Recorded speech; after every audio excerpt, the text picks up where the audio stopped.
D'où venez vous cet engagement féministe? Alors en fait, je crois qu'il est un peu inné dans le sens où toute petite, j'étais un vrai garçon manqué.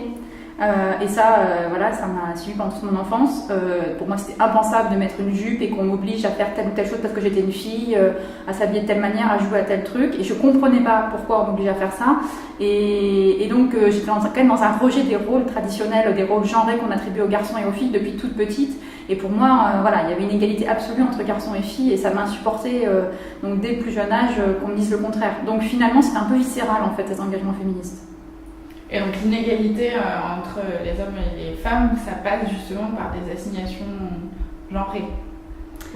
Ah oui, les inégalités entre hommes et femmes, elles passent par des stéréotypes de genre qui sont encore même très présents dans notre société, ça c'est clair.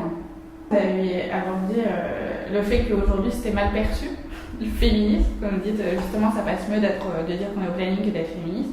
Qu'est-ce que vous répondez à ces personnes qui vous disent pourquoi? Pour moi, c'est un vrai casse-tête et une vraie douleur le fait que le féminisme soit si mal perçu. Et moi-même, j'ai pas toujours encore les bonnes réponses et j'aimerais bien qu'on arrive à réfléchir à comment faire pour que le féminisme soit mieux perçu des femmes et des hommes, puisque ça suscite du rejet chez les deux sexes.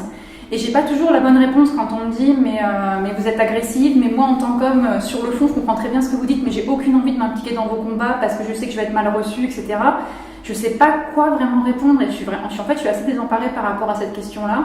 Et le fait qu'une femme aujourd'hui dise toujours « je ne suis pas féministe, mais » ça m'horripile au plus haut point qu'elle doit se dédouaner de ça. Surtout, ne croyez pas que je sois féministe, ne vous inquiétez pas. Enfin, alors que c'est quand même, on ne demande rien de mal. Enfin, tout le monde sait très bien. On ne peut plus dire aujourd'hui « ah, les féministes, elles veulent revendiquer le fait que les femmes soient supérieures aux hommes ». Mais non, on sait très bien que ce qu'on demande, c'est l'égalité. Enfin, je veux dire, tout ce qu'on demande et c'est complètement fondé, c'est du pur droit démocratique, etc. Et donc je comprends même pas que ça suscite ce rejet et donc j'arrive pas à y répondre.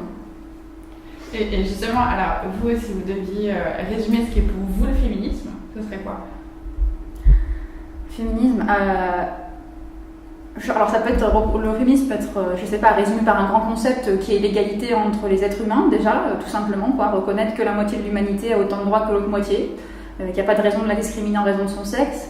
Et plus prosaïquement, c'est aussi lâcher la grappe aux femmes, quoi. Tout simplement arrêter le féminisme, c'est arrêter de dire aux femmes qu'elles doivent faire ceci ou pas faire cela, qu'elles peuvent sortir si elles sont habillées comme ci ou pas comme ça, qu'elles doivent faire ci, ça. Enfin, c'est juste arrêter les injonctions et les interdits en permanence envers les femmes. Et ça, c'est valable aussi bien pour des choses terribles et dramatiques comme les mutilations sexuelles, comme le viol, comme des choses très anodines, en tout cas en apparence, que sont nos tenues vestimentaires ou notre comportement.